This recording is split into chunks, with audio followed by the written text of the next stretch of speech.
Айдас ба сургамж толилуулж байна.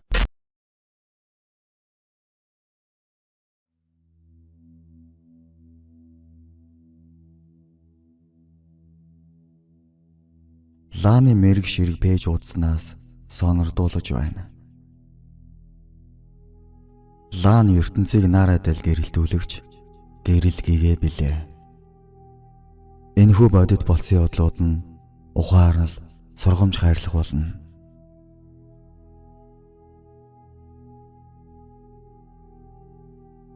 Сүнстэй байшин. 10 жилийн өмнө надлууныг сандарсан эмэгтэй залгаж "Ихчээ, манай хүүхэд өргөөс гарсан цагаас хойш ер унтахгүй уйлаад нөхөр бит хоёр ээлжиж тэрсээр 4 өдөр боллоо. Бит хоёр сүүлдээ 2 цагаар ээлжиж унтж байна. Юунаас болоод унтахгүй байгааг нь та үзэж өгч болох уу?" гэж асуулаа. Би ч таагаар хүрээд ирдээ. Би лагаар ширгэлж үзье гэлээ. Тэр хоёр ч удсангүй над дээр ирэв. Хүүхдийг нь лагаар мэргэлж үзэхэд лаан дээр хаалганы дотгоноос боож өгсөн эрэгтэй хүний дүрс гарав. Би тэр хоёрт хандаж "Гэрд чинь боож өгсөн хүний сүнс байна. Энэ газараасаа нөөхгүй бол болохгүй юм байна да. Нялх хүүхдэд харагддаг юм. Боломжтой бол ах дүү нарын хайл нэгнийд нь хэд оноод нөхөө боддоо." Гэтэл нөхөр нь "За ихчээ, бид хоёр энэ байшин хөлсөлдөг юм. Өөр байр хайда" гэд гараад явлаа. Хэд хоногийн дараа эхнэр нь надлуу уцаар ирж байна. "Сайн ихчээ, танд маш их баярлалаа. Тэр өдөртөө ихчэндээ хонсон. Охин маань учиргүй л их унтсан. Бид хоёр өөр байр нь нүүж ороод 2 хоног байна. Охин минь зүгээр унтаж байгаа" гэсэн юм.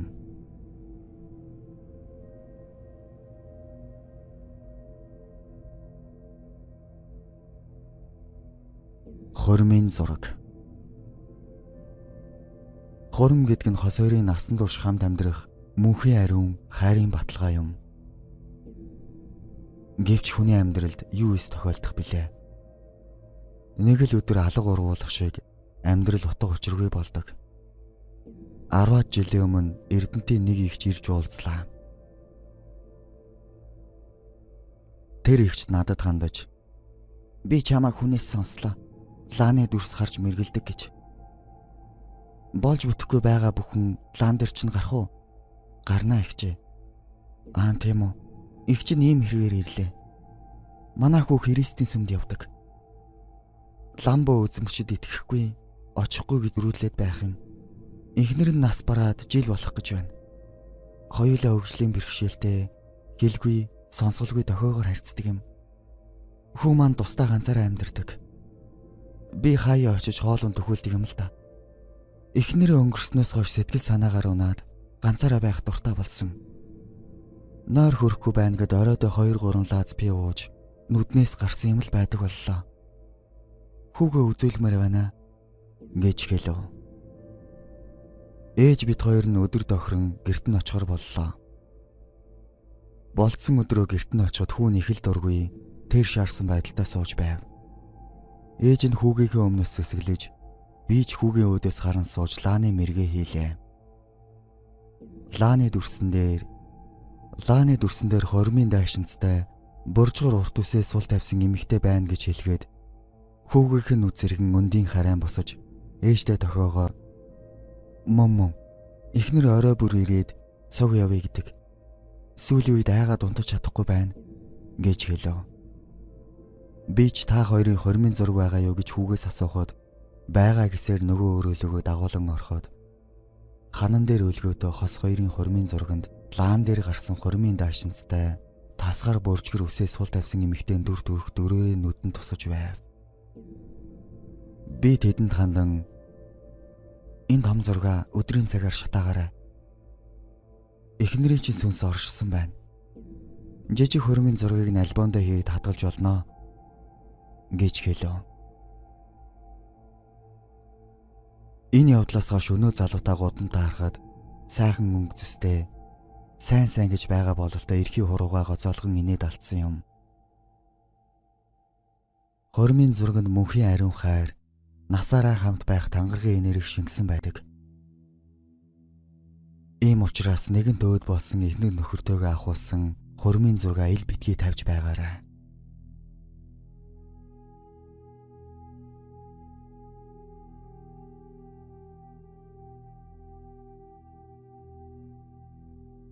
Архин чөтгөр.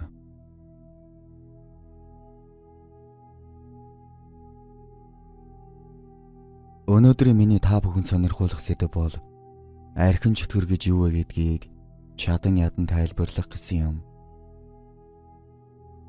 Өөр монголчууд архин чөтгөр гэдэг юм байна лээ. Манай ар монголчууд бол архины дэв бузар гэдэг нь нэг л ойлголт шиг санагдсан. Би өөр Монголын хөөх хотод 5 жил сууж хүн үзэж байхад нэгэн эхнэр нөхөр хоёр ирж үзүүлж байсан юм. Эхнэр нь надад хандаж манай нөхөр архиугаа дийлдэхэ байлаа. Өчнөө олон газраар л явлаа. Архины эмчилгээ, бясалгал, лекц, бас архинаас гарах дом гэд бүгдийг хийлгсэн нэмэр алга. Архийг нь нууж гэртэн төгссөн чирэг болсонгүй. Гэртээ энэ хүн архин уух чадвар нь улам хөгжөөд миний оол хавьяас улам сайжраад л байна да. Гээд инээд алдав. Манайх гэдэг аль энэ хүнийг архиа уухаас өмнө зоос мөнгөтэй хувийн камбада ажил их сайхан бүтдэг байлаа. Одоо ч айл айлчгүй болох нь л дээ. Та манай нөхөрд ямар архин чөтгөр наалдаж хорлоод явуудгийг нь хэлээд өгөөч. Гэж хэлв. Би нөхрийг нь лаагаар үзлээ. Лааны дүрсэнд зам, архины шил, бас бор царайтай туранхай жижиг нүдтэй богино тухтай хүн гарч ирж байна. Гэж тэдэнд тайлбарлахад нөхөр нь "Эн чинь манай бизнесийн түнш байсан хятад байна да. 8 жилийн өмнө харанхуй шөнө жолоочтой нь гуруулаа явж байгаад осолд орсон юм. Энэ хүн газар дээрээ нас орж жолооч бит хоёр хүнд бэртэж амьд гарсан юм. Энэ хүн арх их уудаг хүн байсан да." Гэхэд эхнэр нь "Тэгвэл энэ хятад дагаад яваад байгаа юм байна л да. Энэ хорлоод байгаа байх нь.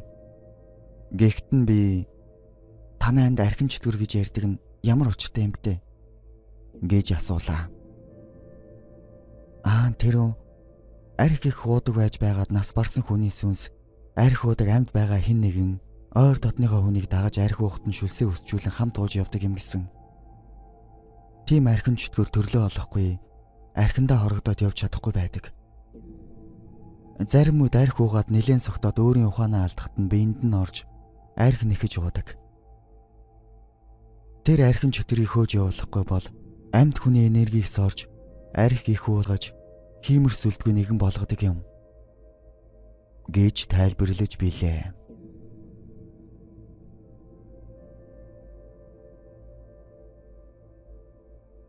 Хойд их.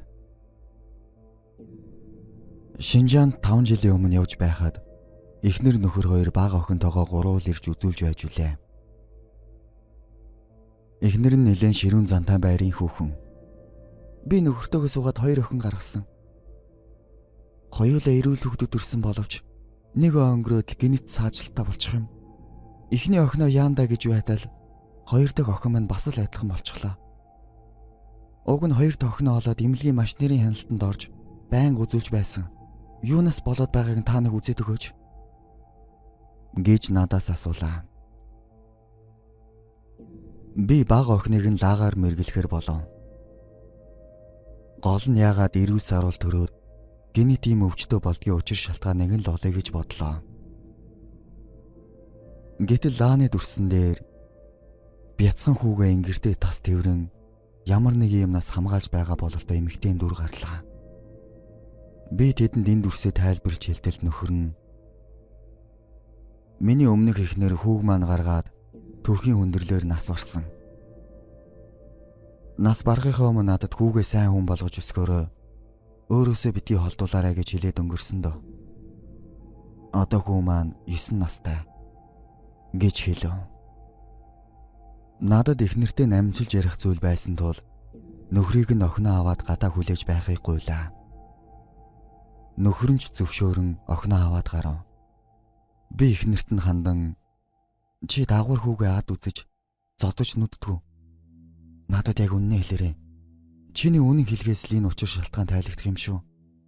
Гэтэл эхнэрийнх нь нүүр улаасхийн. Тийм ээ эгчээ. Би дагвар хүүгээ 5 настай байхад нь нөхөртөөгөө суусан. Их хөдөлгөөнтэй хүү байгаа юм. Эхэндээ загнадаг байсан. Сүүлдээ харин гар хүрдэг болсон. Сүүлийн үед манай хүний өмнөх эхнэрээс эрүүл сарвал хүүхэд төрж байхад миний төрүүлсэн 2 охин юм болчдөг байна гэж бодохоор бүүрч их үзий яддаг болсон. Чи тэр хүүг ад үзэж зодож болохгүй. Өхөвч үр харам гэдэг шиг нас барсан ээжийн сүнс салахгүй байна. Чамаас та хоёроос хүүгийнхээ өршөөг авсаар байх болно. Чи анханасаа эхийн хайрыг үзээгүй нь ялах хүүхдэд зөөлөн дулаан хандаж байсан бол ийм учир гарахгүй л байж болох байсан байх. Тэр хүүд буруу гэж юу байх вэ? 2 хүүхэд гаргаж их хүний жаргал зовлон мэдэрч яваа чи хамгийн их буруутай шүү дээ.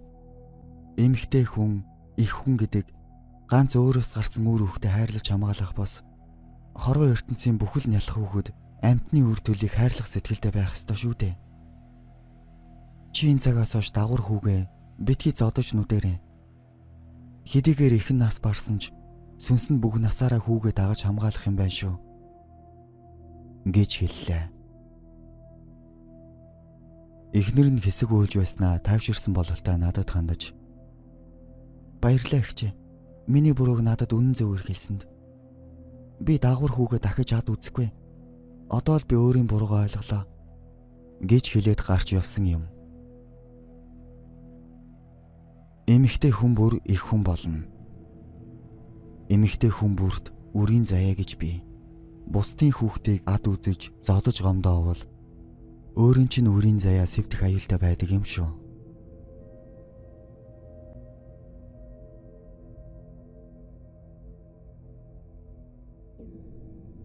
Хятад нөхрийн сүнс.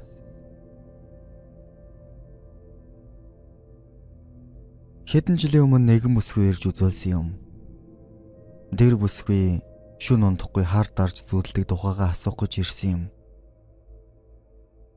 Лагаар мэргэлж үцхэд дүрсэн дээр нь нэг туранхай дундын нуруутай залуу хохимоо толгойтой давхцаж гарч ирсэн. Би ч тэр бүсгүйд хандаж нас барсан хүн бололтой гэхэд харин тийм ээ эгчээ. Наад хүн чинь миний нөхөр байсан юм. Хятад хүн л дээ.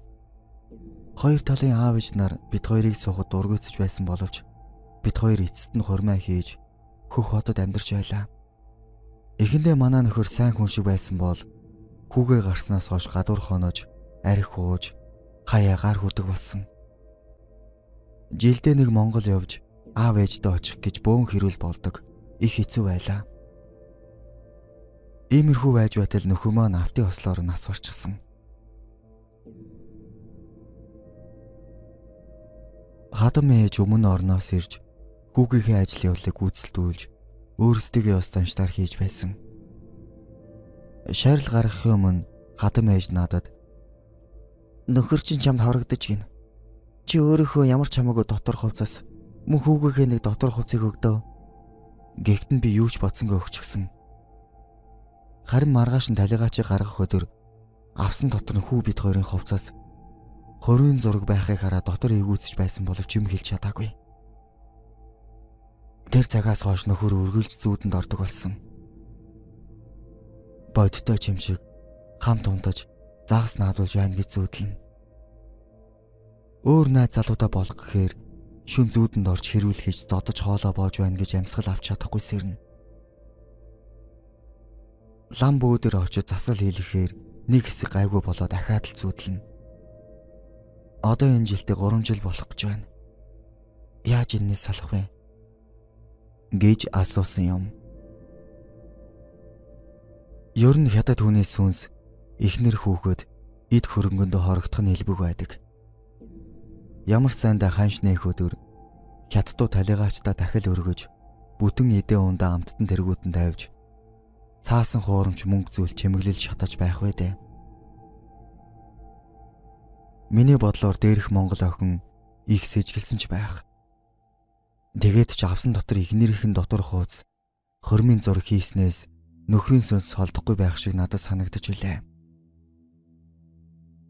Манай монголчууд аливаа ямиг сайн муугаар бэлгэлж, сэжгээр өвдөж, сүжгээр идэгдэг ард түмэн. Үүний дараахан би нэг өвөр монгол нас тогтсон эмэгтэйгээс дээрх охин тохиолдсон зүйлсийг асуухад хятад ёс зан шил хэцүү. Манай өвөр монголчууд охид бүсгүйчүүдээ хятад хүндээс суулгах дургүй. Наад зан үйлчин гайгүй байна. Энэ насандаа хүнтэй суугаагүй хүн нас уруул эхнэр нөхрийг нь орлуулж шарил худалдан аван хурмыг нь хийж зэрэгцүүлж оршуулдаг зан үйлч байна гэж үлээ. Монгол бүсгүйчүүд минь яс үндэс хил соёл шашин шүтлэг зан үйл ондоо харин хүнтэй дэр нэгдэхээс өмнө сайн л бодож тунгаагаараа да.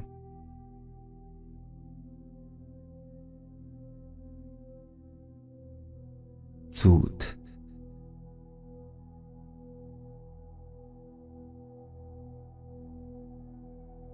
Зүүдэлсэн зүүд нь бодит амьдрал дээрээ биелэлээ олдог. Зүүдэн мэрэгэн хүмүүс маш хэлбэг таардаг.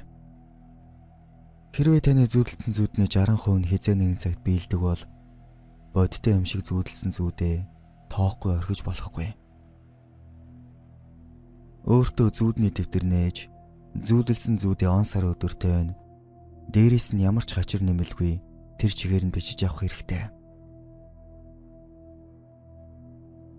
Зарим үед энэ цагт болж байгаа үйл явдал хизээ нэгэн цагт болоод өнгөрсөн юм шиг болж өнгөрөхдөө маш олон давтамжтай болж байсан юм шиг санагдана.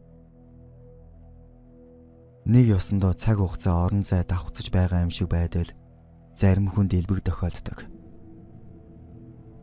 Энэ нь та энэ болох үйл явдлыг урд өмнө зүүдэлсэн байдаг байна гэсэн үг юм. Зарим хүмүүс би нэг зүүдийг маш олон удаа зүүдлэж байна гэж ирдэг нь даалд ертөнцөөс бидэнд ямар нэгэн дохио өгч зүүдлүүлж байгаа гэсэн үг. Энэ удаад та бүхэндээ нэгэн бүсгүй тохиолдсон зүүдний тухай сонирхуулъя.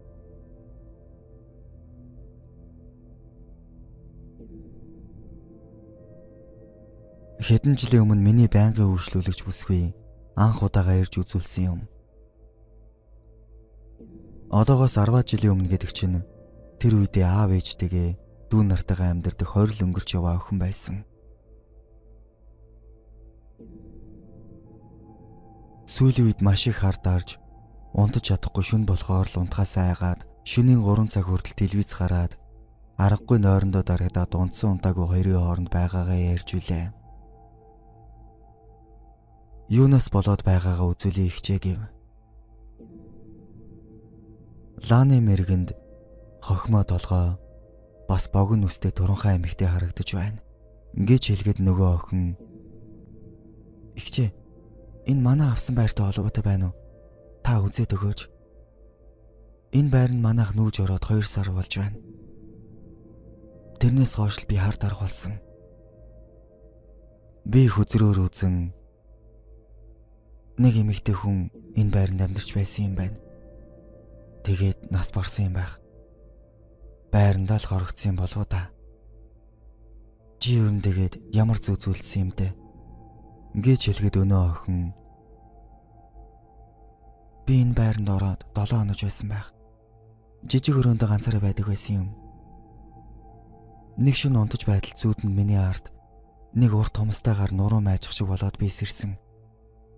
Тэгэд буцаад унтах гэсэн боловч айгаад унтаж чадаагүй. Үүр цайх үед л унтсан да. Өглөө нь харин аав ээжтэй хэлсэн боловч тоосонгүй. Дараа нь аав ээж хоёр маань хөдөө явж би 2 дүүтэйгээ хонох болсон. Аав ээжийн унтлахын өрөөнд гуруулаа унтахаар болж нэг мэдсэн унтаад өгсөн. Балконы хаалга маань нээлттэй зуны сартаа бөхчм өдөр байсан. Гэтэл зүүдэнд өрөөнд дотор бүх юм байрандаа харин балкон дээр нэг хар урт юу бүхтэй хар цамцтай урт хомстой хуруундаа тамхи бариад татаж байгаа эмэгтэй сарны гэрэл цаашаа гараад зогсож байгаа нь тод харагдсан. Яхаар энд ийм танихгүй эмэгтэй байж үдгэлээ. Би зүүдэлж байна уу да гэж бодоод хөдлөх гэсэн боловч хөдөлсөнгүй.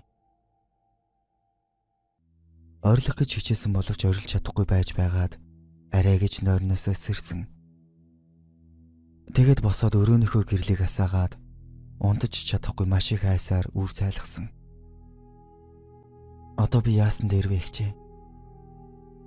Гэж асуухт нь би аав ээжтэй сайн ойлгуулж хэл. Тэр байранд өмнө нь ямар хүмүүс амьдарч байсныг олж мэд. Бас байрандаа сайн ном уншуулж арга чарга хийлгэрэй гэж үлээ. Энэ явдлаас хойш хэдэн сарын дараа өнөө охин ирж надтай уулзсан. Маш их баярлсан шүү хчээ. Манай яг доод айлын настай ихч энэ байранд олон жил амьдарсан гин. Тэр хүнээс аав маань асуудал яг тийм эмэгтэй хүн байсан гэсэн гинлээ. Хоёр охин нь гадаадад амьдардаг, ганц би ихч байсан юм байх.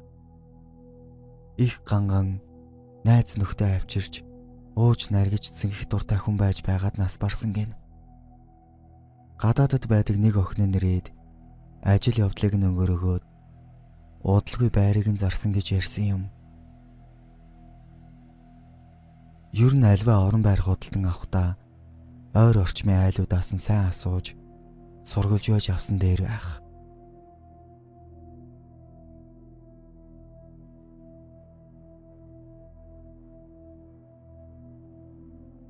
Удмын гал голомтын нэхэл.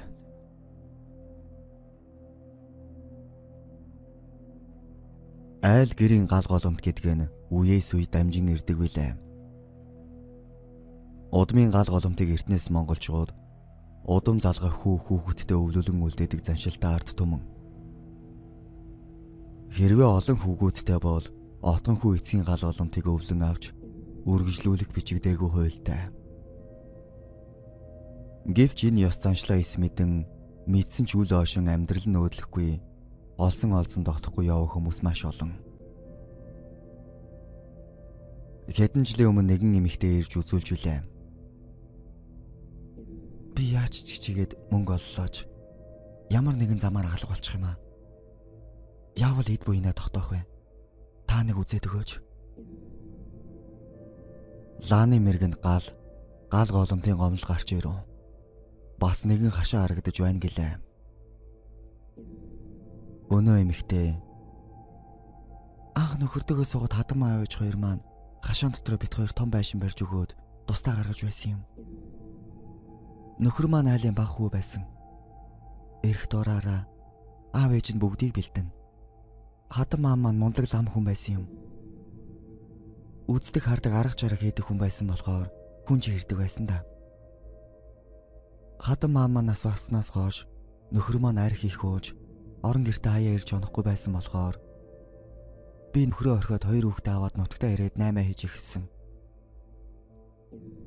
Хилийн 8 хийдэг байсан учраас бага мөнгөөр ихсэн ч өөхгүй өдөр бүр хөдөлсөний эцэст 5 жилийн дотор овоо мөнгөтэй болоод хотод байр аваад дүү охиноос уулгасан.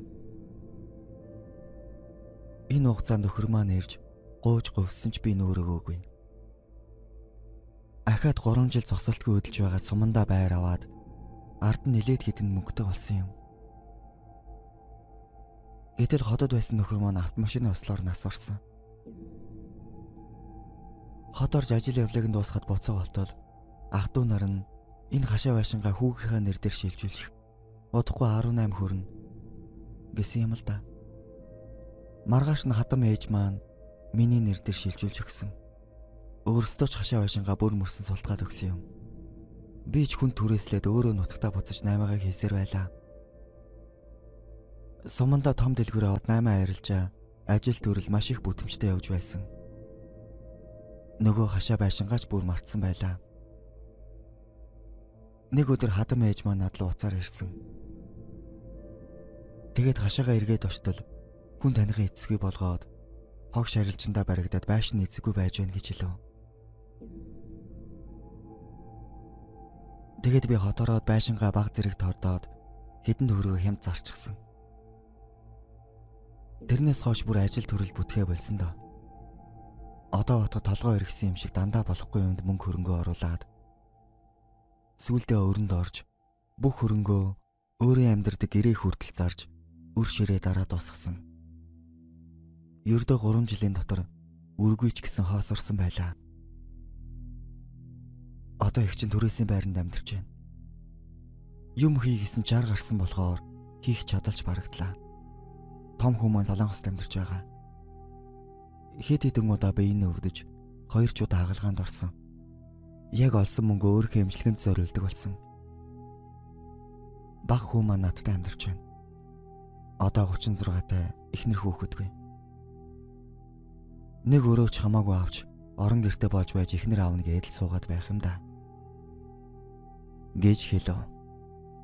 Би энэ бүх яриаг нь дуустал сонсоод тааг нь буянтай, бурхан тахилтай, гал голомтой байнга тахдаг мундаг айлд бэр оржтэй. Хадмын талын чинь удмын гал голомт танд их гомцсон байна да. Удмын гал голомтыг сайн дахиж, бурхан тахилд нь очиж зол өргөж, нөхөр болон хадам аавда майны өрөө сайн уншуулж яваарай даа гэж хэлсэн юм.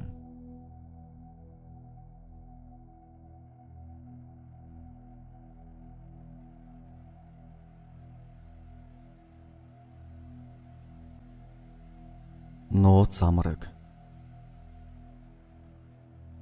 Гэр бүлтэй хүний нууц амраг нь болж залуунаас цаг хугацаа эрүүл биеэ өвчний үр болгож яваа охид бүсгүүчүүд олон л болж тээ. Сайхан үг магтаалд нь үнэмшиж, худлаа сайхан халамжинд нь уярч, өгсөн жаахан бэлгэнд нь хууртаж явах юм да. Гэвч залуунаас цаг хугацаа эргэж олдохгүй. Мөн тэр хүнд өгсөн сэтгэл хизээ нэгэн өдөр үнгүйдэх үедээ.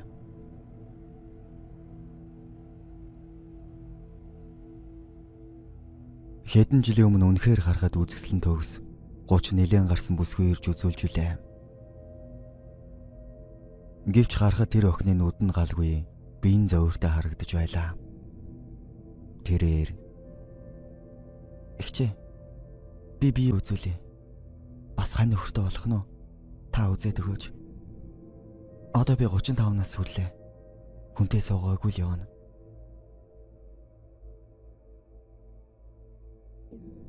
Би лагаар мэргэлж үзэхэд нэг эрэгтэй хүн гарч ирлээ. Бас хажууд нь эхнэр нь бололтой эмэгтэй хүнтэй барьцалдаж, ноцолдож байгаа дүр зураг гарав.